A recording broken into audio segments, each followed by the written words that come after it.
Hi hello friends, welcome to Sumi's ಮನೆ ಅಡುಗೆ recipes. ಇವತ್ತು ನಾನು ನಿಮಗೆ ಹಬ್ಬದ ಸಂದರ್ಭದಲ್ಲಿ ಅಥವಾ ಬೇಬಿ ಶವರ್, ಬರ್ತ್ಡೇ ಪಾರ್ಟಿ ಇಂಥ ಟೈಮಲ್ಲಿ ಮನೆಯಲ್ಲಿ ಮಿನಿಮಮ್ ಒಂದು 50 ಜನಕ್ಕೆ ಅಡುಗೆ ಮಾಡೋದು, ಡಿಫ್ರೆಂಟ್ ಐಟಮ್ಸ್ನ ಹೇಗೆ ಮಾಡೋದಂತ ತೋರಿಸ್ತಾ ಇದ್ದೀನಿ.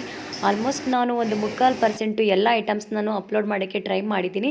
ಬಟ್ ಕೆಲವೊಂದನ್ನು ಅಪ್ಲೋಡ್ ಮಾಡೋಕ್ಕಾಗಿಲ್ಲ, ಯಾಕಂದರೆ ನಾವು ಎಲ್ಲನೂ ಅದನ್ನು ತಯಾರಿ ಮಾಡ್ಕೊಳ್ಬೇಕಿತ್ತು. ಈ ಕಡೆ ವೀಡಿಯೋ ಮಾಡಬೇಕು, ತುಂಬಾ ರಿಸ್ಕಿ ಆಯಿತು.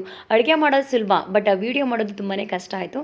ಸೊ ಫಸ್ಟು ನಾನು ಕೋಸಂಬರಿ ಮಾಡೋದು ಹೇಗೆ ಅಂತ ತೋರಿಸ್ಕೊಡ್ತಾ ಇದ್ದೀನಿ. ಒಂದು ಅರ್ಧ ಕೆಜಿಯಷ್ಟು ಹೆಸರು ಬೇಳೆನ ಚೆನ್ನಾಗಿ ಒಂದು 3-4 ಟೈಮ್ ತೊಳೆದುಬಿಟ್ಟು ಅದಕ್ಕೇ ಡೈರೆಕ್ಟಾಗಿ ನೀವು ಸೌತೆಕಾಯಿನ ಹಚ್ಕೊಂಡು, ಯಾಕಂದರೆ ನಾವು ಈ ಟೈಮಲ್ಲಿ ತುಂಬ ಪಾತ್ರೆ ಸಾಮಾನು ಬೇಕಾಗುತ್ತೆ, ಜಾಗನೂ ಇಕ್ಕಟ್ಟಾಗುತ್ತೆ. ಅದಕ್ಕೋಸ್ಕರ ನಾವು ಡೈರೆಕ್ಟಾಗಿ ಹಾಗೇನೇ ಸೌತೆಕಾಯಿನ ಹಚ್ಚಾಕೊಳ್ಳೋಣ. ಇಲ್ಲಿ ನಾನು ಒಂದು 35 ಎಳೆದಾಗಿದ್ದರಿಂದ 35 ಹಾಕ್ಕೊಂಡಿದ್ದೀವಿ. ಅದೇನಾದರೂ ಸ್ವಲ್ಪ ದಪ್ಪದಾಗಿದ್ದರೆ ಒಂದು 30 ಸಾಕು. ಅದನ್ನು ಚೆನ್ನಾಗಿ ಹುರಿದು ತೊಳೆದ್ಕೊಂಡು ಪೀಲ್ ಔಟ್ ಮಾಡಿಬಿಟ್ಟು ತೊಳೆದ್ಬಿಟ್ಟು ಈ ರೀತಿ ಹಚ್ಕೊಂಡು ಹಾಕ್ಕೊಳ್ಳಿ.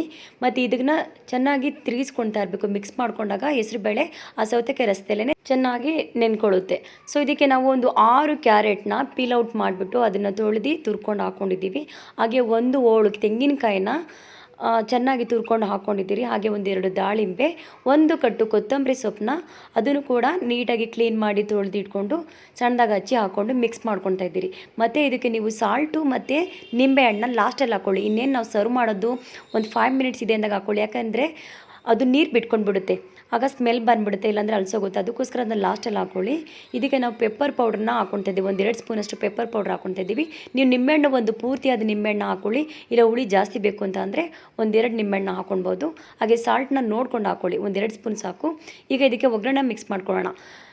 1 ಸ್ಪೂನ್ ಎಣ್ಣೆಗೆ 1 ಸ್ಪೂನ್ ಸಾಸಿವೆ, ಹಾಗೆ ಒಂದು ಅರ್ಧ ಸ್ಪೂನ್ ಇಂಗು, ಜೊತೆಗೆ ಕರಿಬೇವಿನ ಸೊಪ್ಪು ಹಾಕ್ಕೊಂಡು ಇಲ್ಲಿ 15-20 ಹಸಿಮೆಣಸಿಕಾಯಿನ ಸಣ್ಣದಾಗಿ ಹಚ್ಚಿಟ್ಕೊಂಡು ಫ್ರೈ ಮಾಡ್ಕೊತಾ ಇದ್ದೀನಿ. ನೀವು ಡೈರೆಕ್ಟಾಗಿ ಹಂಗೆ ಹಾಕ್ಕೊಂಡ್ರೆ ಖಾರ ಆಗುತ್ತೆ. ಈ ರೀತಿ ಫ್ರೈ ಮಾಡಿ ಹಾಕೊಂಡಾಗ ನಾವು ಕೋಸಂಬರಿ ತಿನ್ನುವಾಗ ಹಸಿಮೆಣಸಿಕಾಯಿ ಸಿಕ್ಕಿದ್ರೂ ನಮ್ಗೆ ಅಷ್ಟೊಂದು ಖಾರ ಅನಿಸಲ್ಲ.